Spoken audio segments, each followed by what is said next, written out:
Okay, you guys, what is up? The King of Lightning is here today to do Toriko chapter 231 review. That is 2, that is 3, and that is 1. Now, yo, man.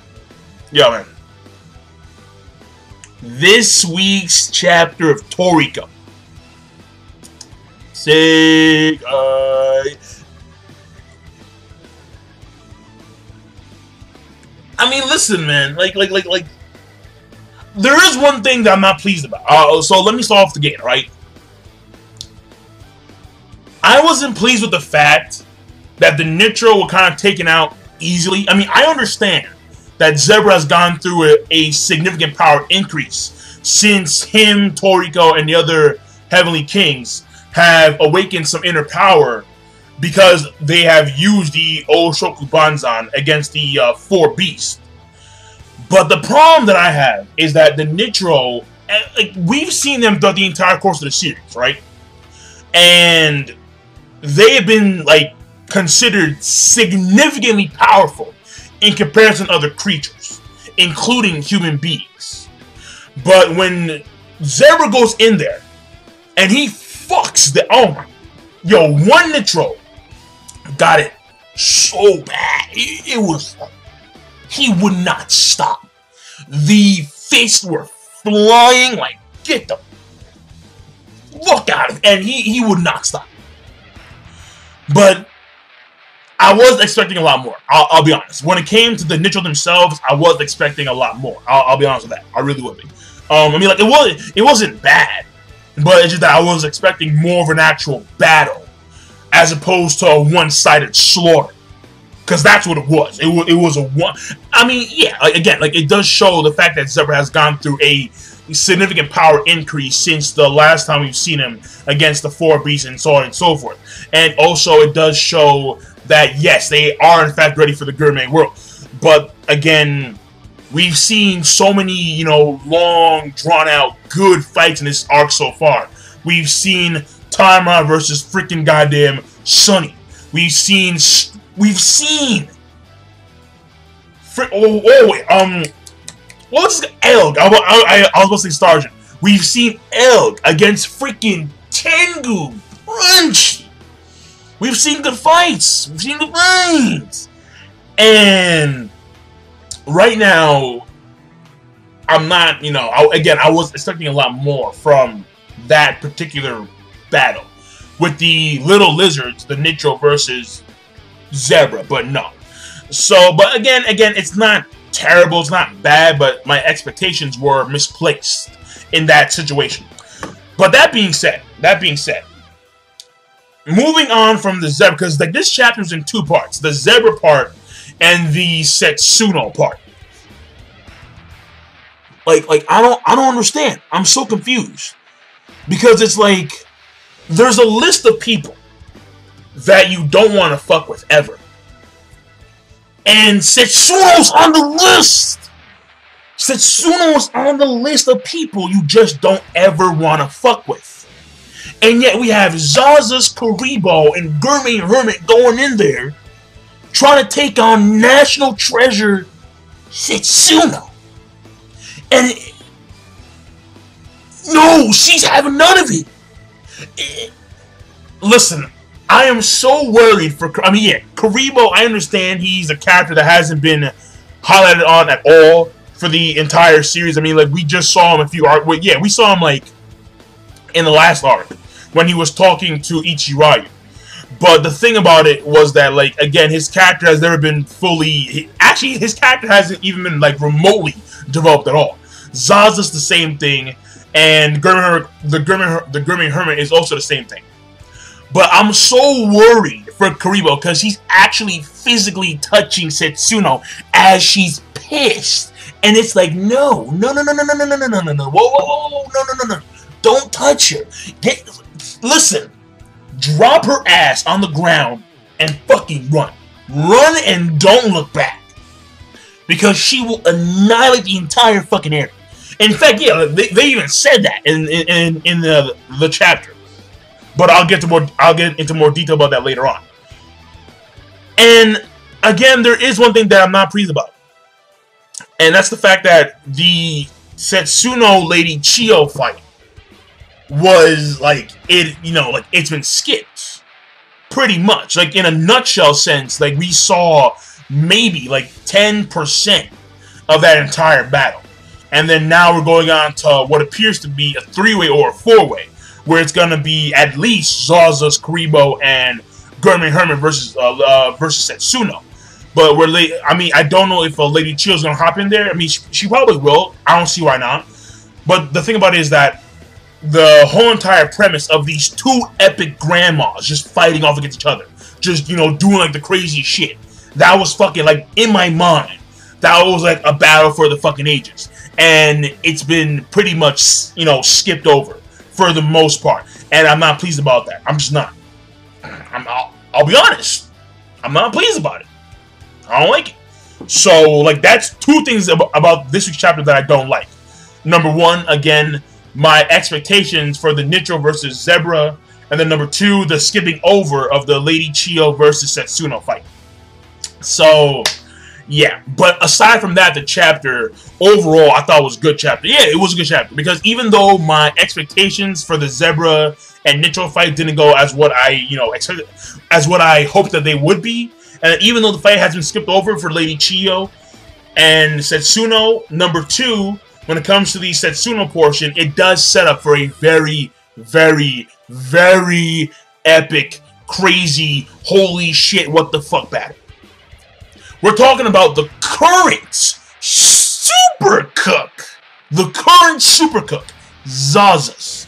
And two guys who were handpicked to be in Ichirayu's own personal squad, Kuribo and Gurme Herman. People who Ichirayu himself trusts very highly. Who are now, they pulled the 180. They pulled the Two-Face and they betrayed the IGO. And now they're going to take on Setsuno. And the most epic part about it is that Setsuno is going in there, no holds barred. She is pissed. She is inflamed. She's like, And I can just see the entire air being wasteland simply by her pressure zone. Yeah. So that I like in that aspect, where it sets up for a very nice battle. And then when it comes to part one, I mean, listen, the two guys from the Bushukukai that rushed Zebra at the beginning, Zebra did them mad dirty. He did them mad dirty. It was like, yo. I mean, the one guy, he gets the sound breath, and it's almost like his body starts to implode. It's like, what's going on? His body like starts to implode, like crunch, crunch, crunch. His eyes pop out of his socket, and he literally implodes in like a gush of, in like a fountain of blood. But the other guy got it worse. He got the beat punch. Oh Lord, you get the fuck out of here! And like this guy, and I don't know exactly what happened to his body, but what I do know is that the beat punch, it targets the internal organs, and it breaks down the body from the inside out. I mean, that's what it does. It's the beat punch. It's the vibrations from the sound that just bash around the organs and all the cells in the body and so on and so forth. And it's like this guy, what he was is no more. He's like a mound of flesh now. He's like a mound of bubbles. It's oh, beat punch. Get the fuck out of here, man. And then what happens after this is that he faced off against the Nitro. And again, the Nitro versus Zebra was like it's a one-sided slaughter. However, the one-sided slaughter was indeed a slaughter. One of these Nitro, which I believe is like wearing like an armored vest, alright? And again, because I already said that the Nitro are supposed to be like powerful, but no. The current Zebra, no. I mean, there could be other powerful Nitro that exist in the current world, yeah. But these Nitro, no. They shit it off. This Nitro attacks Zebra. They grapple. The Nitro goes for a bite. Knee. No, knee. Get the fuck out of here. Then Zebra performs like the sound machine gun. And this Nitro is getting dead. Like, he's getting dead. He's getting dead. Then, after that, oh, here we go. Then he does his sound burst, opens his mouth, and it's like a sound burst. And this shit just hits the Nitro full on, and the sound wave gets blasted out of the fucking stadium. But then it gets even worse. Then he does some new shit. He pulls a fucking white beard, and he's like, what was it called? Like sound fist? Like he surrounds the sound around his fist, okay? And then he just goes like this, like on some karate shit, like yeah. And then the actual sound wave goes through the Nitro. So again, we're assuming more internal organ damage here, right? And some minor physical damage. After that, what's happening is that Zebra does this thing called speed of sound movement, and he appears behind the Nitro. So I mean, you can debate whether or not you want to call it speed of sound or not. I mean, it says speed of sound movement, so by assumption, we're assuming the speed of fucking sound. I'm just saying. And then he appears behind the Nitro, two-handed, get the fuck down, and he slams Nitro's head down into the fucking goddamn onto the ground. And then he lays down the fist. Like, do you guys remember, if you guys have ever seen Yu Hakusho before, when Yusuke Urameshi punches the chef Toguro before Toguro transforms into 100%, where he's on top of Toguro and he's laying down all these fists in his face, this was the same thing, but like a million times worse. It's like a bloodbath. And the Nitro isn't dead, but it's like a fucking. There's blood in the crater. The Nitro appears to be crushed.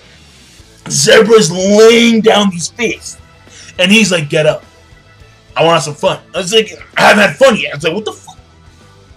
And then after he says that, the two other Nitro assault him from the side, and the Nitro, who appeared to be like a mound of flesh in like a bloodbath in some miniature crater, he gets up, he's still alive, and he tries to bite Zebra. And Zebra just raises his head, huge sound wave, sound bazooka, his signature move. And the entire stadium area is like semi-wasteland. Like the skyscrapers that were inside the stadium, they're toppling down. The lights on top of the stadium area, they're falling down. And it's like, bro, Zebra, what the fuck? Excuse me, sir. Someone's a little bit fucking OP. Listen, he hasn't been touched yet. He's faced off against two Bushigikai members that got one-shotted, and he's taken out an entire fleet of scum beasts, and he's taken out 3 Nitro, and he hasn't been touched. Literally. Listen, he is the most powerful of the 4 Heavenly Kings. I don't care what anyone says. He is the most powerful. He has to be. He's too powerful. And then there's narration that explains that apparently, including Zebra, there are several powerful people on this island that can destroy the entire island. And the island's actually pretty fucking big. It's a large scale island. It really is. Because like, even though in kilometers when it comes to width and length, it doesn't appear to be, you know, that big at all. At all. Like, I'm gonna say like maybe a few. I mean, from a width standpoint, I'm gonna say maybe like 70 kilometers, 80 kilometers. But the area of the entire island is massive, and then this includes the height of the actual structures in the actual stadium. Like, because there's actual like mountain ranges on the actual island. There's actual mountain ranges, and that contributes to the actual area.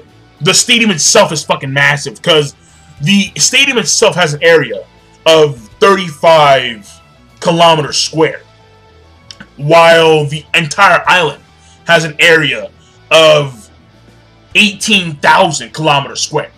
So we're including the depth of the island, we're including, I mean, I think they're including also, because it's kind of like a semi-archipelago, because there's other smaller islands around the actual island itself that have bridges that connect to, yeah, like there's actual bridges that connect these islands to like the main island, the main cooking island. So maybe they're including that too, I'm not too sure. But you need to include the actual cities that are around the cooking stadium, the mountain ranges that encompass the entire island, and so on and so forth. So there's a lot of material on this island, and that's why the island has like a huge, huge area, at least in my opinion. In fact, I looked it up. The area of this island, the cooking island, is almost double of Cyprus. And it's like, I mean, Cyprus may be longer in width and in length, but Cyprus doesn't have, I mean, as far as I know, it doesn't have like several dozen mountain ranges on it.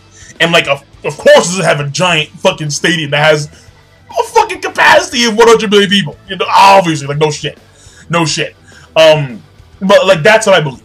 I mean, that's what I think. Because it doesn't look that big at first glance. Because you can actually see the bridges that protrude from the side of the island. And if it's that big, when it comes to Cyprus width, then you would not be able to see fucking bridges, but you can see the bridges. So that's what I'm saying. It's probably because of the actual mountain ranges that exist there, the cities, the fucking stadium itself, yeah, and the depth of the island, yeah. So, we'll leave it at that. And apparently, Zebra can destroy it all. So Zebra right now is he's rocking like large island level. Apparently, so it's that. I mean, we can assume the same thing applies for Sunny, Coco, Toriko, Zebra, Setsuno, and other people of that caliber. Stajin, I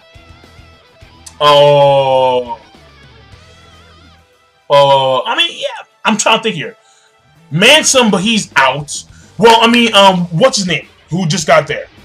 The vice, president of the IGO, or the former vice president of the IGO. I forgot his name. Shit, I forgot his name. But he's there too. Technically, yeah, so he can do that. Yeah, so basically, like, it kind of shows that, you know, like that these people right now, they're rocking the large island level DC, which is very impressive. Very impressive. I mean, in my opinion, for sure, Setsuno can destroy the island easier than Zebra can, or Toriko, or Sunny, because she's Setsuno. No shit. No shit. Looking real good. Okay, but I mean, I'll leave it at that, because I already talked about Setsuno and how she's on the list of you don't want to fuck with her ever. But yeah, I'm done. I can call it a video. So I'm done. So the rating for this chapter overall is going to be good. Even though there's things that I like, there's things that I also didn't like at all. And that also bring down the chapter. But overall, it's still good setup for Setsuno's fight against, you know, Zaza's, Karibo, and the Gurmit Hermit. And Zebra right now, he appears to be, apparently he is on, like, you know, like, I want to kill motherfuckers mode. Apparently he doesn't care about the chefs anymore, and he's made an attempt to wasteland the entire island. So, but we'll see where it goes. We'll see where it goes. So, King Lightning, be sure, of course, rate, comment, and subscribe as always, and I'm signing out. Peace. Have a nice day.